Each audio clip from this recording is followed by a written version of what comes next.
So today we are going to study about metabolism topic. So इस topic के अंदर हम क्या पढ़ने वाले हैं? सबसे पहली बात, ये हमारा एक डिफाइनिंग फीचर है. इसका मतलब ये सारे के सारे लिविंग ऑर्गेनिजम्स में प्रेजेंट है विदाउट एनी एक्सेप्शन. ठीक है, ये सबसे पहले क्या है, एक डिफाइनिंग फीचर है. उसके बाद मेटाबॉलिज्म क्या होता है? Sum total of all metabolic reactions taking place inside the cell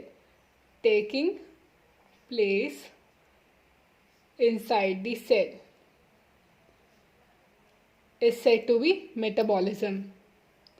इसका मतलब हमारा सेल होता है ना, उसके अंदर बहुत सारी रिएक्शंस चलती रहती है हमारी बॉडी के अंदर. ठीक है, तो हम लोग कह सकते हैं कि inside our cell large number of chemical reactions are occurring. Large number of chemical reactions are occurring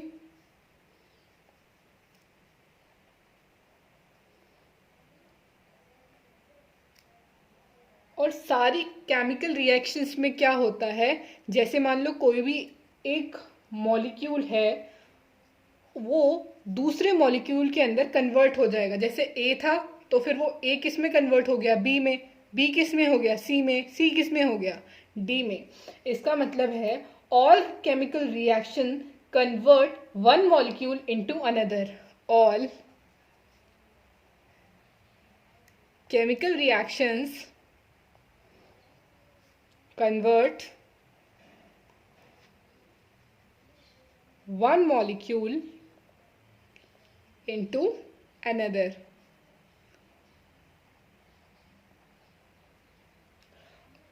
और सारी केमिकल रिएक्शंस कैटेलाइज कौन करता है? एंजाइम करता है. कोई ना कोई तो होना चाहिए ना कैटेलाइज करने वाला. वो फंक्शन कौन करता है? एंजाइम करता है. तो all chemical reactions are catalyzed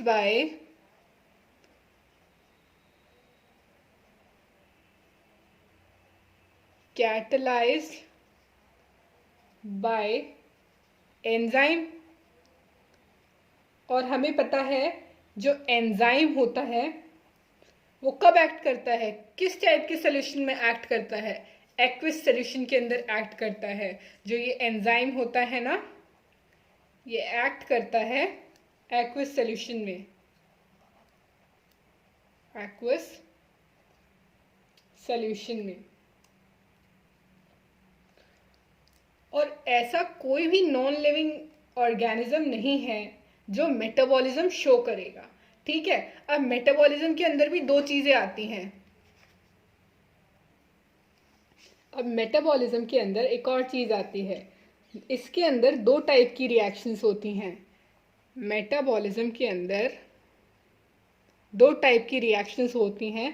पहली होती है एनाबॉलिक रिएक्शन, जिसे हम लोग एनाबॉलिज्म कहते हैं, और दूसरी होती है कैटाबॉलिक रिएक्शन, जिसे हम लोग कैटाबॉलिज्म कहते हैं. तो पहली हमारे पास है anabolism and the second one is catabolism. Anabolism के अंदर क्या होता है? एनाबॉलिक रिएक्शंस होती हैं.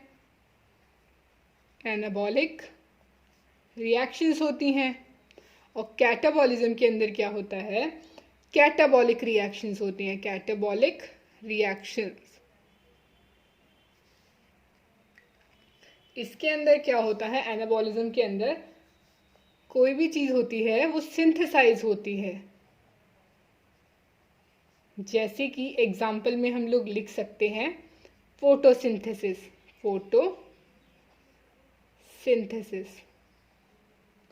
और इसके अंदर कैटाबॉलिज्म के अंदर क्या होता है? ब्रेक डाउन होता है. ठीक है, ब्रेक डाउन होता है. और इसके एग्जाम्पल में हम लोग लिख सकते हैं रेस्पिरेशन।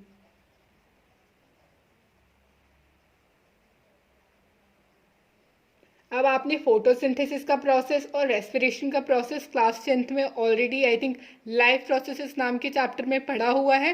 तो if you want any separate video on these two topics, comment down. अच्छा, अब इस सारी बात से हम लोग एक और चीज लिख सकते हैं कि मेटाबॉलिज्म क्या होता है। All enzyme catalysed reactions is metabolic reaction. ठीक है, ऑल enzyme catalyzed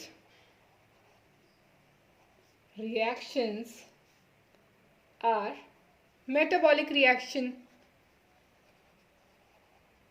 ठीक है, रिएक्शन। इसके अंदर एक और चीज है, जो ये सारी जो रिएक्शंस होती है ना, ये जो रिएक्शन होगी ना, ये किसके अंदर होगी? सेल के अंदर होगी, इन सेल। और इन्हें हम लोग लेबोरेटरी में भी परफॉर्म कर सकते हैं, लेबोरेटरी में भी परफॉर्म कर सकते हैं हम इन रिएक्शंस को। ठीक है, इसका मतलब जो ये मेटाबॉलिक रिएक्शंस होती हैं आउटसाइड द बॉडी हो सकती हैं। ठीक है, मे अकर आउटसाइड द बॉडी।